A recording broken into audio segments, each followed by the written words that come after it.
सुप्रभात बच्चों। आशा है आप सब अपने घरों पे सकुशल होंगे।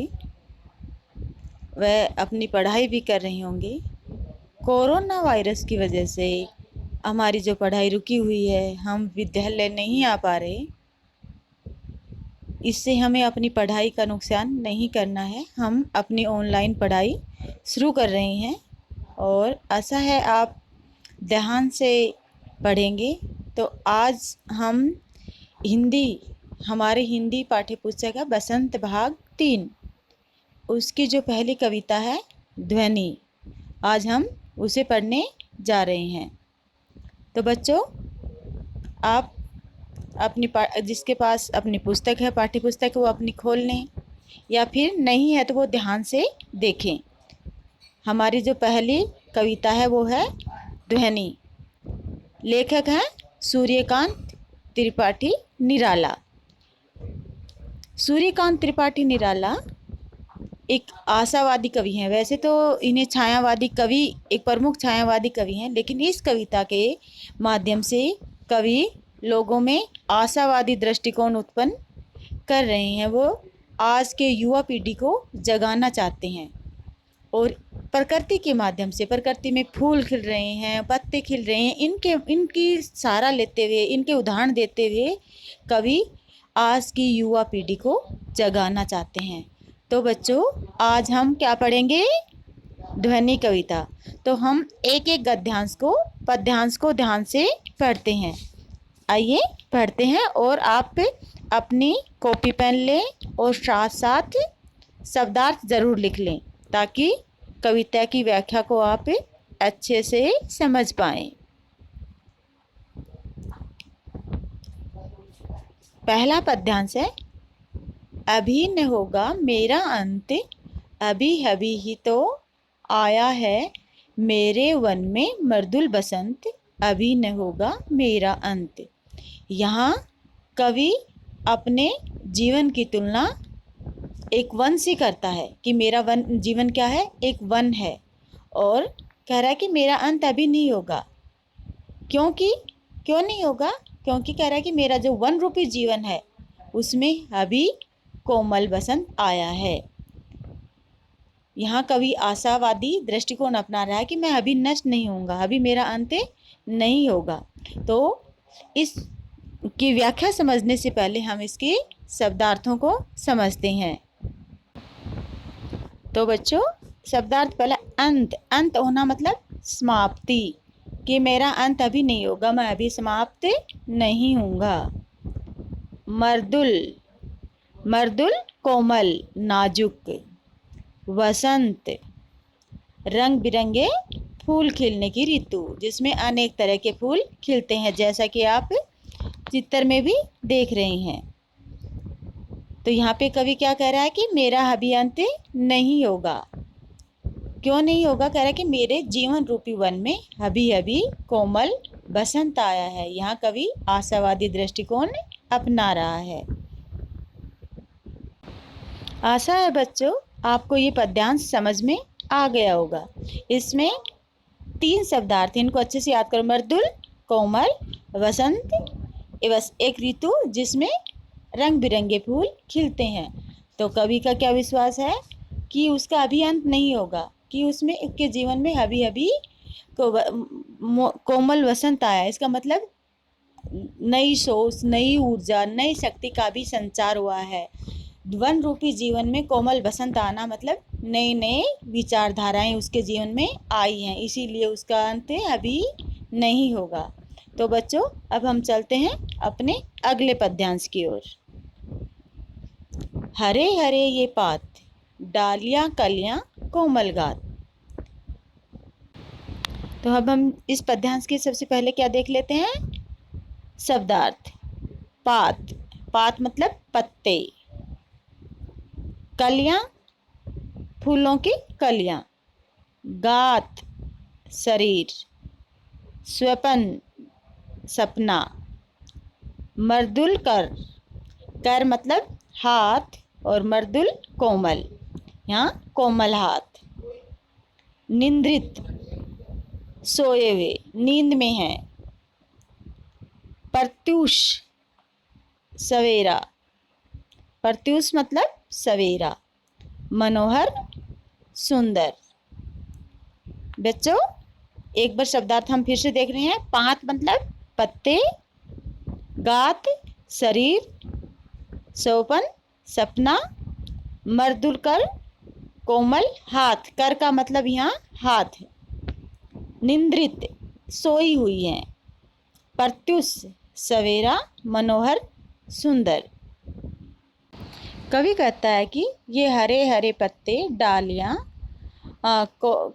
कोमल कलियों का ये शरीर। यहाँ हरे हरे पत्तों से मतलब है आज के युवा पीढ़ी, आज का युवा वर्ग जो आलस्य में सोया हुआ है। तो क्या कह रहा है, मैं ही अपना शौपन मर्दुल कर, ये कह रहा है कि मैं उसे अपना शौपन उनमें भर दूंगा, किन में, आज के युवाओं में। और मर्दुल कर अपने कमल हाथ फेरूंगा निंद्रित कलियों पे, जो कलियां सोई हुई हैं। और कलियां कौन है यहाँ पे, हमारा आज का युवा वर्ग जो अभी सोया हुआ है, जिसे अपनी जिम्मेदारियों का भी जानकारी नहीं है कि उसे क्या करना है। तो कभी उन युवा पीढ़ी को जगाना चाहता है ताकि वो अपने समाज के लिए कुछ कर सके। तो कह रहा है कि मैं उनके ऊपर अपना कोमल हाथ फेरूंगा और उन्हें नींद से, जो नींद की कलियां हैं, जो नींद की कलियां कौन है, आज का युवा वर्ग, उनको जगा देना चाहता हूँ। जगा एक प्रत्युष मनोहर, और कह रहा है कि उनमें एक प्रत्युष, एक सुंदर सवेरा, मनोहर मतलब सुंदर, प्रत्युष मतलब सवेरा, और उनमें एक सुंदर सवेरा जगाऊंगा, मतलब उनमें कुछ काम करने की इच्छा, ललक मैं पैदा करूंगा। तो बच्चों हम यहाँ देखते हैं हरे हरे का से कवि का क्या अभिप्राय है, आज की युवा वर्ग। और वो क्या है, वो सोए हुए हैं, उन्हें अपने कर्तव्यों का बोध नहीं है। कवि उन पर अपना कोमल हाथ फेर के उन्हें जगाना चाहता है, उन्हें कर्तव्य बोध याद दिलाना चाहता है। और इस तरह से उन्हें कोमल हाथ फेर के नींद में सोई हुई कलियों अर्थात युवा वर्ग को जगा देना चाहता है और उन्हें सुंदर सवेरा दिखाना चाहता है, मतलब उन्हें अपने भविष्य के बारे में जागरूक करना चाहता है। आशा है बच्चों आपको ये पद्यांश भी समझ आ गया होगा। तो हम चलते हैं अपने अगले पद्यांश की तरफ। पुष्प पुष्प से तंद्रालस से लालसा खींच लूंगा मैं। इस पद्यांश के भी हम सबसे पहले शब्दार्थ देख लेते हैं। पुष्प पुष्प, पुष्प पुष्प मतलब फूल फूल, तंद्रालस से नींद से अलसाया हुआ, लालसा लालच, सहर्ष खुशी के साथ, खुशी के साथ, अनंत जिसका अंत कभी ना हो, अनंत मतलब जिसका अंत ना हो,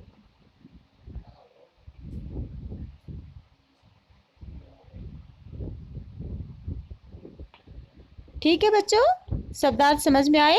पुष्प मतलब फूल, तंद्रालस से नींद से अलसाया हुआ, लालसा लालच, नव नए, सहर्ष खुशी के साथ, अनंत जिसका अंत न हो। पुष्प पुष्प से, तंद्रा से कह रहे फूल फूल से, कि हर युवक, यहाँ पुष्प कौन है, युवक, आज का युवा पीढ़ी, कि हर युवक के से मैं उसका जो आलस्य है, जो वो नींद में अलसाया हुआ है, वो समाप्त कर दूंगा। जो आलस्य, उसको सोए रहने की जो लालसा है, जो लालच है, उसको मैं खींच लूंगा, उसको मैं खत्म कर दूंगा। अपने नव जीवन का अमृत सहर्ष सींच दूंगा। और कह रहा है कि जो मैंने नए जीवन का अमृत, अमृत मतलब बहुत अच्छा पदार्थ, और उससे मैं उनको खुशी खुशी मैं उनको दे दूंगा। उनमें जिस तरह से हम पौधों में पानी सींचते हैं ना, पानी देते हैं, उसी प्रकार कह रहा है कि मैं युवा, जो आज की युवा पीढ़ी है, उसमें नवीन जीवन जीने का, नया जीवन जीने की जो लालसा है, जो इच्छा है, उसको उनके अंदर भर दूंगा। द्वार दिखा दूंगा फिर उनको, है मेरे वे जहाँ अनंत, कभी न होगा मेरा अंत। और कह रहा है कि मैं उनको वो द्वार दिखा दूंगा जहाँ, जिस द्वार को सब देखना चाहते हैं। है मेरे वो अनंत, यहाँ कभी भगवान अनंत, जिसका कभी अंत नहीं होता, जो भगवान मोक्ष प्राप्त करते हैं, जो भगवान है, वो उस द्वार को मैं उनको दिखा दूंगा। और वो उस अपनी राह से जब वो राह उस समझ लेंगे तो वो अपनी राह से कभी नहीं भटकेंगे। अभी न होगा मेरा अंत, कह रहा है कि इसीलिए मेरा अंत अभी नहीं होगा, क्योंकि मुझे अभी बहुत सारे काम करने हैं, आज की युवा पीढ़ी को जगाना है। तो बच्चों, आशा है आपको ये कविता समझ में आई होगी। आज का आपका जो काम है वो गृह कार्य वो यही है कि आपको इस कविता के शब्दार्थों को लिखना है और इस व्याख्या को पढ़ के देखना है। अगर आपको समझ नहीं आता है तो आप मुझसे मैसेज करके या फ़ोन करके पूछ लेना, और बच्चों साथ साथ अपना काम करते रहना। अगली वीडियो में हम इस पाठ से संबंधित प्रश्नों को देखेंगे। आशा है आपको ये कविता समझ में आ गई होगी। अपने घर पे रहो बच्चों, सुरक्षित रहो, सेफ रहो। धन्यवाद बच्चों।